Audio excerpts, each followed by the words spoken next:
Welcome back to Incremental, the continuous improvement podcast. This is one of our shorties episodes for Uriel's paternity leave. This is our episode on tool organization.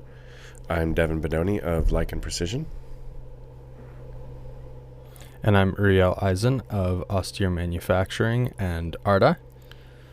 And we don't have a quote, but instead we'll just jump right in to today's episode, and I'm pretty excited about it. You've put a lot of effort into solving the problem of tool organization, I guess in job shops, but the more I think about it and the more I see other shop tours, it seems like anyone who thinks really deeply about sort of this problem ends up at a very similar solution. So excited to hear kind of what the breakthroughs were. And yeah, and we've talked about it a bit, but it seems like every time I sort of try and explain it to somebody, everyone's kind of like, that sounds complicated, or I don't think that's actually better than what I'm doing. And I'm like, what am I missing in getting this across? So yeah, and actually we're kind of needing a new system right now. So it's good timing. And it's funny, we have talked a ton about what you're doing, and I still have some questions. So, okay. Yeah. Yeah, so I thought I'd start with kind of listing out the issues that we were trying to tackle when we embarked on this road. And I think there are issues that everyone kind of comes across who deals with machine shop tool storage. But it also, I think, is a concept that would apply across all types of storage. For sure. So the issues we had were misidentification. That could happen for a variety of reasons, right? But probably the the most likely would be, someone just doesn't have full, like an exhaustive tool cutting tool knowledge base, right? There are a bunch of other ways it can happen. It's just like the wrong thing put in the wrong box, whatever, just misreading. Like it's very easy to misread a 10 to 20 digit number that defines a tool. Most people probably totally get this, but for anyone who's not a machinist, we're talking specifically about all the cutting tools. So like drill bits, end mills, lathe tooling, I think you do as well. Yeah, we have not done as good of a job there yet, but it's on the list. And misidentification would be like it's a 3-flute end mill that is a 1/4 inch in diameter. Maybe it has 1 inch length of cut, but it has a 15 thou corner radius instead of like a corner chamfer or square corner or that kind of thing. Yeah, so that was issue number 1. Issue number 2 is duplicate cases. So you could have, depending on how you're organizing, if you are trying to use like an intelligent ID number that the number actually captures the sort of physical characteristics of the tool, it's very possible that you have two tools that end up with a duplicate number, even though there may be something slightly different between them, depending on what your numbering scheme captures. Like you could have, if your numbering scheme decided to capture like diameter, flute count, corner radius, and length of cut, all of a sudden any variation in coating type, chip breaker or not, end gash or not, all of that stuff is lost. So duplicate cases was another place where we saw you essentially need a fully exhaustive a numbering scheme, like completely exhaustive, almost to the point of where you're like just writing out the entire description, right? Because even like your cases. Manufacturer is relevant and important. So there's a lot of instances where the tool is like 98% the same, but we use them differently, and we needed to have a different ID number for each of those. Predefined ranges, so we're getting into the storage, the actual physical storage issues. We've all come across this, I think, where you say, okay, I'm going to have this. We have a drawer. It's got several rows in the drawer of bins.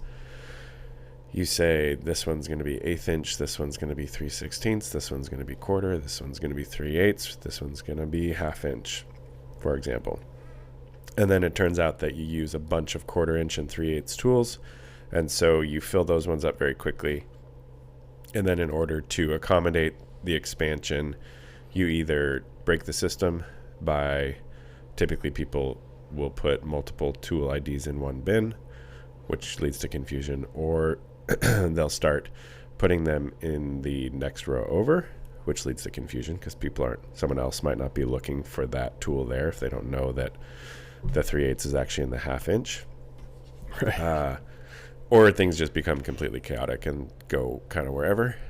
And then the other issue was, this is more a numbering scheme issue, but mid-range insertion. So let's say you have an quote-unquote intelligent ID number, and you predefine, you start with the tools you have, and let's say you end up with 3 tools that are all fairly similar, and then there's a gap where you don't have tools, and then the next one is whatever the next thing that you have, and you put them in a row in your bins as you would to save space. And then somewhere along the line you end up getting the tool that's supposed to go between those 2 tools in that gap that has been filled.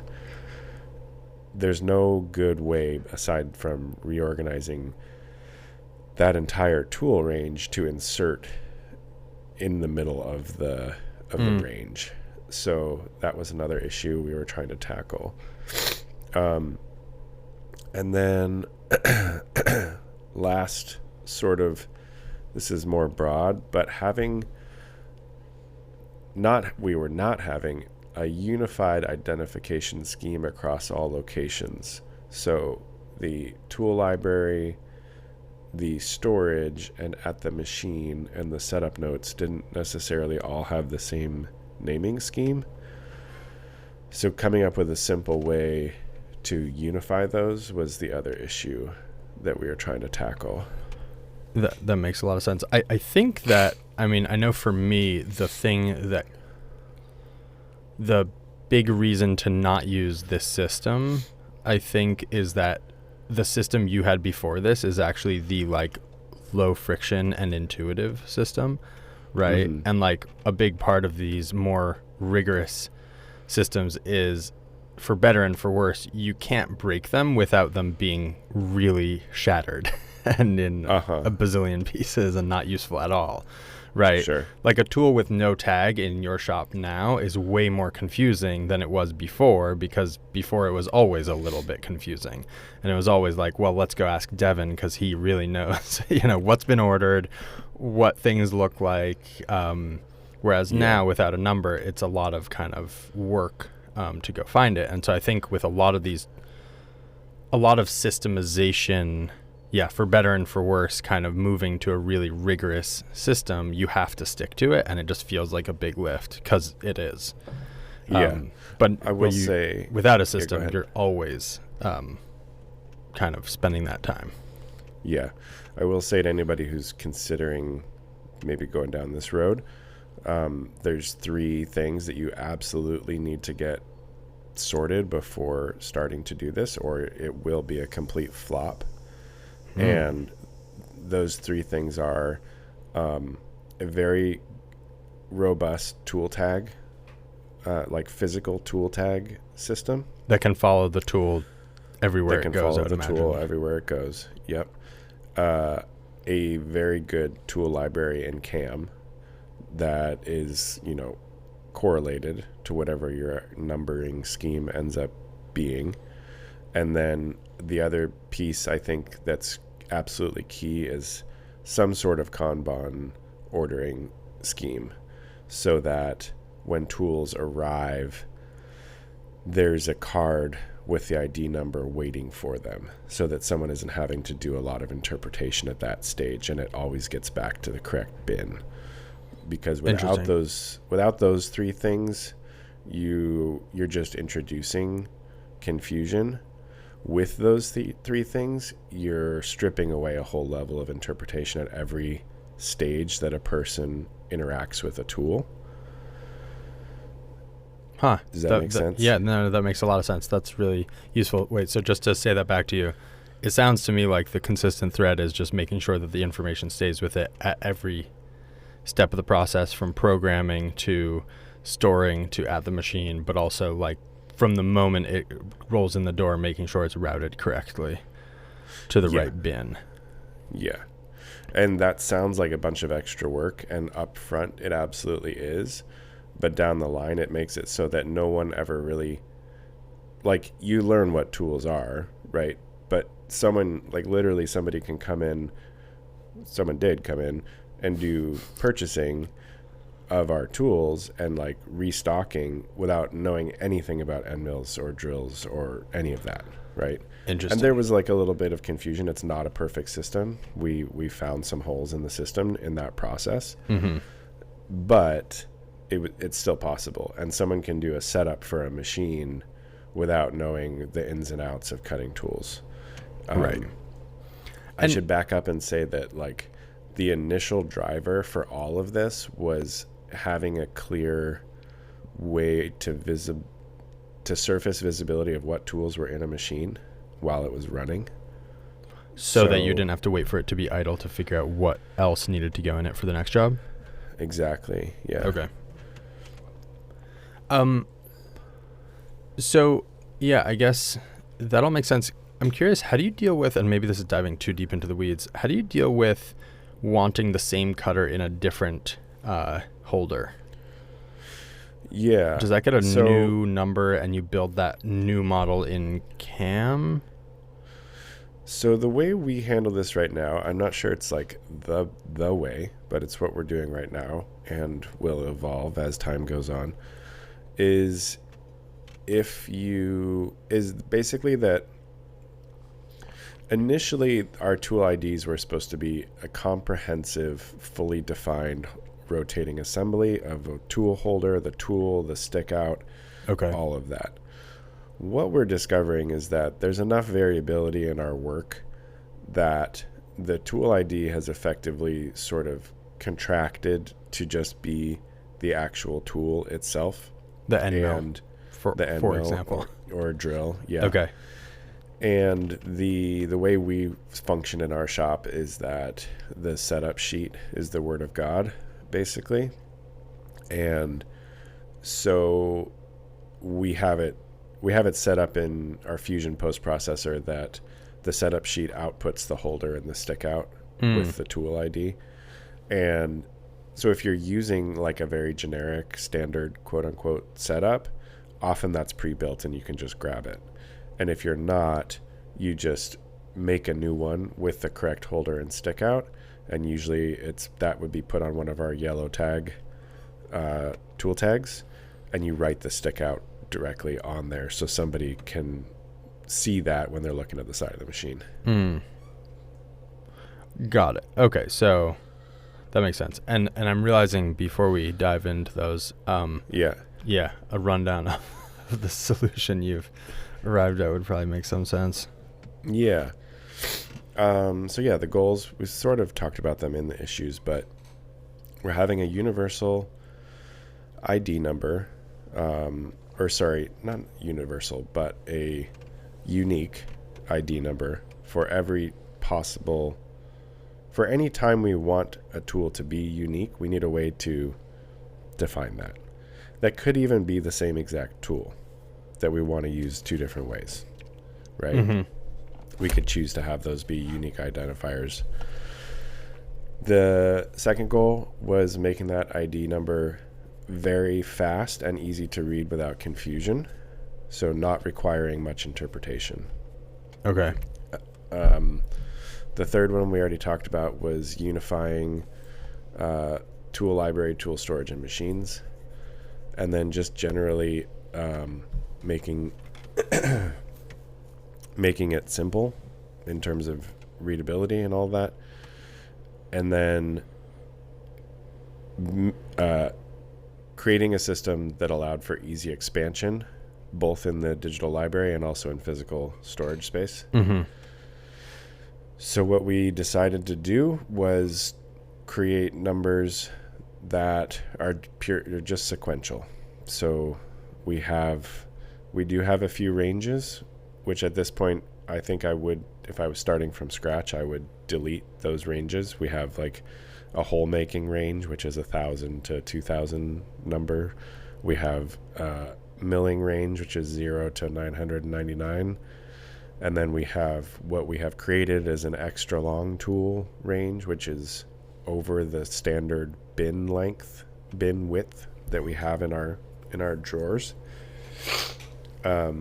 So something you said to me, though, is I think a good insight, which you just sort of skated over a little bit. It was just that those ranges you originally set up as sort of what the item is used for, and now it seems like you're more converging on how the item is stored versus what it's used for. Yeah. Right. So like extra long. Do you have any that are extra large, like for a big face mail that won't fit in a drawer or something, or you haven't really had a need for that? We do. Yeah, we actually have a range that was preset that's like 0 to 100 is indexable tools, and they don't fit super well in our system. And so we kind of have a weird area that's 0 to 100. And actually, in thinking about that, the other useful thing about that range actually correlating to the storage mechanism and location is that you know where to go in a gross sense, right? It's like, oh, for indexable tooling, we go to this shelf. For everything else, we go to these drawers. For the long stuff, we go to this specific set of drawers. Yeah, it could be. I think the way that this system has played out, you really you pull up a setup sheet and you just look at a number. Mm-hmm. And so you're not even really thinking necessarily about like what this is. You just go to the range. You just go to that number range on the drawer and grab the thing. So, yeah, I'm not even sure that's... by size, sure. If you know what you're looking for, you could also search by that in that form. But I think what we've discovered is it's simpler just to search by the number, and it's faster. Yeah, that makes sense. I think, like extrapolating this to some other things, some other shops that we've seen, and it seems sort of like the best direction is just for all of your supplies, not just cutting tools. Storing by predetermined categories becomes messy really quickly, and if you have the organizational rigor, which we don't, like at Austere we don't yet, but it is something it feels like we're approaching that. It just solves a ton of problems, but there is the real world constraint of like, I don't want pallet racking. I don't want to just go sequential no matter the item, right? So we have paper towel next to our 1/8 inch end mills. Like that just storage wise doesn't make a lot of sense. And so having different ranges, I like the idea of having different ranges because then I know, am I going to the pallet racks? Am I going to the tooling drawer? Am I going to the shelving unit? And based on where things will fit nicely, maybe that's how they get assigned. I think on the back end, assigning based on size is absolutely the way to go, at least within a broad category of like cutting tools. But I think what all I was trying to say is like, as the user searching, I don't think it's necessarily helpful to know what the thing is and search by knowing how big it is. Yeah. It's more like, oh, I'm going to the 0 to 100 range. That also, I know that happens to be large stuff, so probably I should bring a pallet jack or whatever, right? Or pallet jacks are ready there, kind of that sort of thing. So yeah, we started with these ranges. I would go back if I was starting from scratch to this system we just discussed of like it purely being based on size, because we run into this right now even where we have a standard, we have like a Lista Vidmar style cabinet with dividers, and so our standard width is 6 inches, and then our standard like depth, like front to back, is I think 2 inches. We have 10 divisions per column. In the drawer. Yeah, and then I think we have 2-inch deep drawers. That sounds right. So we already deal with this right now where like we might have a tool that we keep a higher quantity of in 1/2-inch size. And that like really fills up one of those little bins. Totally. But we could have like 50 1/8-inch end mills in that same size bin. So if we were to get a little more kind of on the ball of having, if we were to start this from scratch, I'd probably be like, okay, so tools under this physical envelope go in this drawer. They have a smaller division. So that brings up another question that actually one of our customers is running into, which is, as you change your operation over time, have you handled like a change where it's like, okay, these 1/2-inch end mills no longer fit in this drawer, let's move them to the extra large storage area? Would you change the numbers? Like, how would you tackle that? We have not. I'm not sure how we would tackle that. We'd have to discuss, because there's a lot of back compatibility issues there. Yeah, of old programs and stuff like that. Old programs, yeah. Interesting. I think potentially what we would do would be like, this is just totally off the cuff, we might make a second number that was more of the same tool and figure out some way to cross-link them. Or not cross-link them. Maybe it doesn't matter. Yeah. I mean, you'd want to know if one ran out that you could go to the other. I'm not exactly sure how we would handle that yet. We might rebuild the system from scratch. Really? Maybe. I mean, if that was starting, if it happened more than once, probably. Just weld on a little addition to the front of that Vidmar drawer. Yeah. I don't know. Interesting. Okay. So yeah, anyway, backing up, we defined these ranges, and then within that, we started just assigning numbers more or less at random, going through our tool library and just giving them a 4-digit number. And then they go in the bin in that, right? Like each column has 10 bins, so it's very easy to see from the front. Like this one is whatever, 100 to 109. The next one is 200 to 209, etc. And then when we get a new tool, because creating a system that was flexible and allowed expansion was pretty key to this whole design, we just, in the tool library in CAM, we search for the highest existing number in that range, and then we just increment. So the next tool gets brought in at the next increment. It goes in the next place in the drawers that are open, and that's that. So it makes adding a new tool extremely simple. And the other piece, and I'm realizing, keeping an eye on time here, the other piece that I think you got some clarity on, which may be a big sticking point for people, is the question about what to do with tools you brought in for that one job that one time. Right? And it's like, well, this is still good carbide. Do I throw it in the trash? Do I integrate it into my system when I have no plans on using it again, but it might be handy one day? Yeah. Where do you land? We land on putting it in the system unless we truly do not plan to use it ever again, in which case we'll return it. You'll return it? Yeah, if we haven't used it. Gotcha. Yeah. And if you have used it, do you throw it in the trash? Or you just add it to the system at that point? We probably add it to the system, or there's been a handful of things where we'll like go put it at the manual mill station, where it's like, okay, this this could be useful. We're not planning to program with this, but we're not going to throw it away. We'll put it over there. Someone can, whatever, it's a random drill, punch a hole with it, or whatever the case may be. Gotcha. Yeah. So one thing that kind of glossed over is like, key to this system is making it simple and easy to read and not requiring interpretation. That's kind of like a driving principle. And I see a lot of people make intelligent, quote unquote, ID numbers where the characteristics of whatever the thing is embedded in the identifier. So it'd be like the first 2 digits or the first 3 digits are the diameter, the next 3 digits are like the length, the next 3 digits are the length of cut, or something like that. Yeah.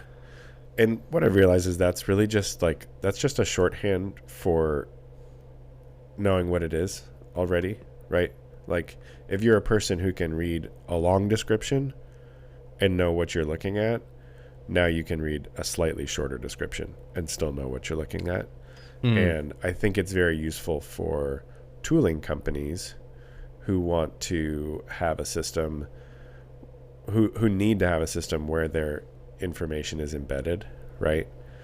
And I think I'm surmising here, I'm guessing that they're not dealing with the same sort of storage issues in the same way that we are, because they are creating things. Anyway, like the creation of the thing drives the number, not whether it arrives in your shop or not. Creating the number. I'm not quite following. Yeah, that was not a well-formed thought. I guess what I'm saying is I think it makes sense on tool makers' end to create ID numbers that has their tool info embedded. Like you get an end mill, and it's going to have an ID number, and that is an intelligent ID number, quote unquote, in their system. In their system, I bet it makes sense for all the same reasons, and then at some point they hate themselves and they're like, God damn it, now we're running into this problem, so we're going to add another dash whatever because it's some special variant. Right. Yeah. And then they get into like adding UPCs because they need a truly unique identifier that is just incremented. Yeah, I don't think it's it has some merits. The other thing I've noticed about the intelligent system, like an intelligent name, is it allows it's much easier to go around the system. Because you, Devin, know exactly what you're looking at, so you can sort of surmise the number. Or sort of go like, oh, I know kind of where this should be. Whereas if it's truly random, the storage location, the number, everything about it is random. You have to stick to the system. Otherwise, everyone in the shop is sort of at a similar place, knowledge-wise, right? Like just because you have whatever 15 years of machining or 20 years of machining experience, like doesn't put you at an advantage using your system. Similarly, I walked into your shop, and if you asked me to find you a tool and gave me the number, I can find you that tool, right? Yeah. Like it's not an advantage, and meaning you also can't use your knowledge as a crutch to work around the system. Yeah, exactly. And I think intelligent ID numbers often are just like shorthand for still using that crutch. Yeah, has been my experience. The one interesting thing is like we often talk about using the system in terms of like bringing on labor who's not skilled, right? Who doesn't know what they're looking at. The really interesting thing I have found is that like I still make mistakes identifying tools, right? I have a lot of experience at this point, absolutely make mistakes.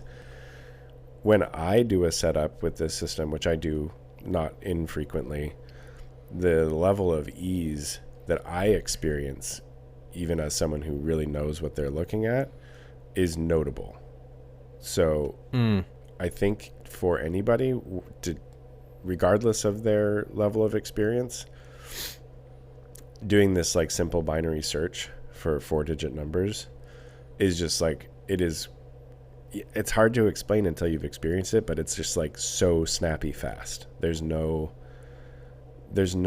like sorting in your head.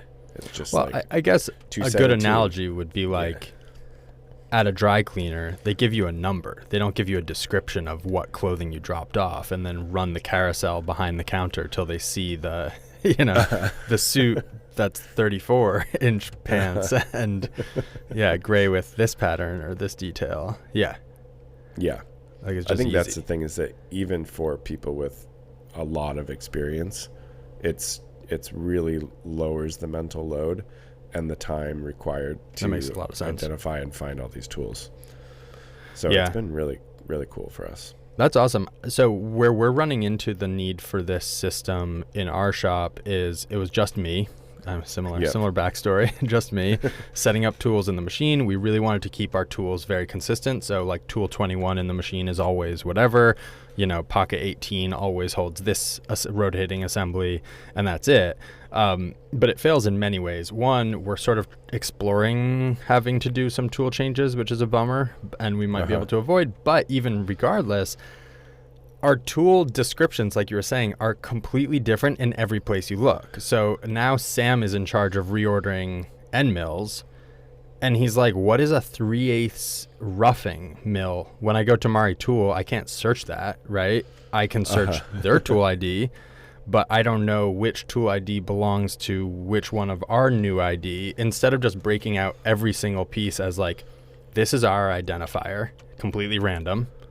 Yeah. That consists of these components, which are our vendor's identifiers, right? Yeah. Those subcomponents have Kanban, so we can reorder them. Yeah. And our main assembly has a Kanban, so it gets reordered to make a new one. And yeah, it just feels like I kind of like cobbled together a thing, Right. and it's not well conceived, and so we're kind of going to overhaul it. I think it's good to remember that until you build the framework and the foundation for a system like this to exist, the intuitive path of what you have done and what pretty much everybody else does, of being like, okay, I'm going to organize my tools by size and type, that is the only option available to you. It is the best option. Right. It's based on a framework that already exists, which is diameter and like features that are recognizable. Yeah. So at that point, it's like, this is the foundation we have. This is the house we will build. Right. And it works really well. And then at some point, and then you're tearing like, down your house always sucks. A 1-bedroom house, and we are now a family of 5. Right. So we must build a new foundation. Yeah. Awesome. Well, that's super helpful. I'm sure as I implement, I will have questions, and hopefully those questions will be helpful to the listeners as well. I'm sure if anyone's interested. I still feel like I was not very concise, but as I was mentioning before we hit record, I'm so deep into this at this point that it's hard for me to sort of pick apart what our real challenges were and like where we made good discoveries along the way, and kind of like what the roots of our system are. But from the outside, the big thing was you made a brave move, a clear-headed move to completely abandon. And actually, you didn't completely abandon, and in retrospect, that was perhaps a mistake, but largely abandon the characteristics of the item as a driver of the ID number. Yeah. Right, and you still did like hole making end mills, and maybe you wouldn't do that again. Right. And instead... It's not the worst thing, but it's not beneficial, really. Yeah, but I remember that was a big move. Right, because beforehand everything was fundamentally based on like what is the thing in my hand, and also you were very used to walking up to the tool and being able to read the description and let you know what the tool was that you're holding, instead of just like it's some random number. It means nothing except it also means everything. So I think that was one. Was just like going to completely random, and it helps your expandability of the system over time, without having to like rip apart your shelves and build new bins in the middle and all that stuff. Your sliding tool rack you didn't really mention for tools that have not been broken down, so that you can keep them in sequential order, because then you're still doing a binary search. When you walk up, it's like the number I'm looking at, am I going left or am I going right? And that's it. I think those were the big ones. Is just abandoning having intelligent numbers was huge. Yeah, I think you sort of mentioned it briefly, but the way it has forced us to document what a tool is at every stage, at first blush, seems like a lot of extra work, as we've mentioned. And now engaging with that system on a daily basis, the degree to which it allows us to move fast is again hard to overstate. The lack of confusion around tooling in our shop is notable. And I think a lot of people will say like, well, I really just don't deal with this. And it's like, you do, you just don't know it. I think I haven't been in everybody's shop, but I didn't really think we had that big of an issue. And now when it's like the issue doesn't exist really at all, I'm like, wow, this is it's funny. Incredible. Hearing you say that, I'm thinking all of the excuses that I make, not excuses, all the reasons, quote unquote, for how our supplies, not just cutting tools, how our supplies are arranged in the shop are exactly the same, right? It's like, oh, well, this is really only used over here, so we store it on these shelves over here, right? Yeah. But then there's always the question of like someone new in the shop, or even someone who just doesn't deal with that part of the business, suddenly needs some supply, and they're like, where is it? Where does it live? Yeah. And there's no need to be rigorous because we have a system that mostly works. Right? It's like, oh, that's a painting supply, so it lives near our painting stuff. Or that's near the machining stuff. And it kind of makes some sense, but also I think we would experience a huge lifting of brain power used throughout the day on dumb stuff if we just aggregated into one system with a dumb identifier on it that everyone could use, could expand, Yeah. Maybe a kick in the pants. Now we have a lot more shelving in the new space, so we can do it. Nice. Is that a good place to wrap up? Yeah, I think so. Thanks all Excellent. for listening. I don't know if you're open to fielding questions on the topic. Absolutely. Yeah. If anybody has questions, wants to chat, reach out. More than happy to talk about it, show photos, etc. And I have a video recorded of you walking through it, so I'll try to. I got partway through editing that. Try to get that posted. Cool. Yeah. Happy to chat about it. I'm a big fan. Obviously, I think there are some little key pieces you got to put into play in order to make it work, but it's been very, very beneficial for us. So yeah, huge. reach out. Well, thanks for sharing. You can find me at austere_manufacturing on Instagram and austeremfg.com on the internet, and also at arda.cards on the internet and on Instagram. You can find me at lichen_mfg on Instagram, likenprecision.com on the internet. We have a Patreon. Go check it out, and we will talk to you soon.